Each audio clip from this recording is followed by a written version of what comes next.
ভারতীয় উপমহাদেশ জয় করবে মুসলিমরা, এমন ভবিষ্যৎবাণী করেছিলেন রাসূল সাল্লাল্লাহু আলাইহি ওয়াসাল্লাম। আর এই বিজয়কে বলা হয়েছে গাজওয়াতুল হিন্দ। কিন্তু কবে আসবে এই গাজওয়াতুল হিন্দ, আর মুসলিম বিশ্বের জন্য কতটা গুরুত্বপূর্ণ এই ঘটনা?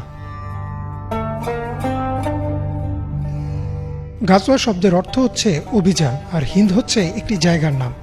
1400 বছর আগে বর্তমান ভারত, বাংলাদেশ, মিয়ানমার, পাকিস্তান, আফগানিস্তান, ভুটান ও শ্রীলঙ্কাকে একসাথে বলা হতো হিন্দ, অর্থাৎ বর্তমান ভারতীয় উপমহাদেশই হচ্ছে হিন্দ। আর মহানবী সাল্লাল্লাহু আলাইহি ওয়াসাল্লাম 1400 বছর আগে বলেছিলেন মুসলিমরা বিজয় করবে এই অঞ্চল। ভারতীয় উপমহাদেশ বিজয় নিয়ে মহানবী সাল্লাল্লাহু আলাইহি ওয়াসাল্লামের দুইটি হাদিস রয়েছে। প্রথমটি বর্ণনা করেছেন তাওবান রাদিয়াল্লাহু তাআলা আনহু। মহানবী সাল্লাল্লাহু আলাইহি ওয়াসাল্লাম বলেন, আমার উম্মতের মধ্যে দুইটি দলকে আল্লাহ আগুন থেকে রক্ষা করবেন। একটি দল যারা হিন্দ বিজয় করবে, আর একটি দল যারা ঈসা আলাইহিস সালামের সাথে থাকবে।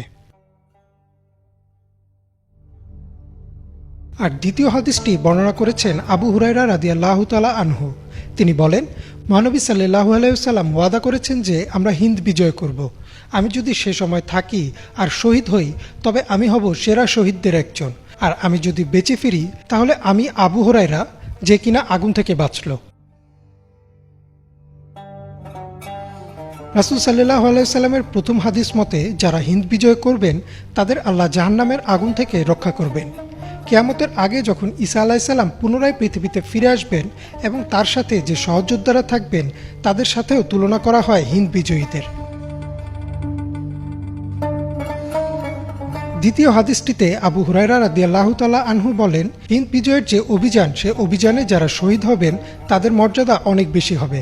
আর যারা সেই অভিযানকে সফল করে জীবিত অবস্থায় ফিরবেন তাদেরকে আল্লাহ জাহান্নামের আগুন থেকে রক্ষা করবেন। এই হাদিস থেকে এইটাই স্পষ্ট যে এই গাজওয়াতুল হিন্দ কতটা গুরুত্বপূর্ণ ও বড় ঘটনা। হাদিস দুইটি থেকে বোঝা যায় যে ভারতীয় উপমহাদেশ মুসলিমদের দখলে আসবে। তবে তা কি ইতোমধ্যে হয়ে গেছে নাকি ভবিষ্যতে হবে, এ নিয়ে রয়েছে নানা মতভেদ। কারো মতে 712 খ্রিস্টাব্দে উমাইয়াদ খিলাফতের আমলে মুহাম্মদ ইবনে আল কাসিমের সিন্ধু ও মুলতান বিজয় ছিল এই গাজওয়াতুল হিন্দের শুরু, যা পরবর্তীতে দিল্লি সুলতান আমল ও সর্বশেষ মুঘল আমল পর্যন্ত বিস্তৃত ছিল। আবার কারো মতে এই বিজয় এখনও বাকি এবং ইমাম মাহদির আগমনের পর বা আগে হবে এই বিজয়। তবে আসলে কি হবে তা আল্লাহ ভালো জানেন। ইমরান মাহমুদ, বাংলা ভিশন।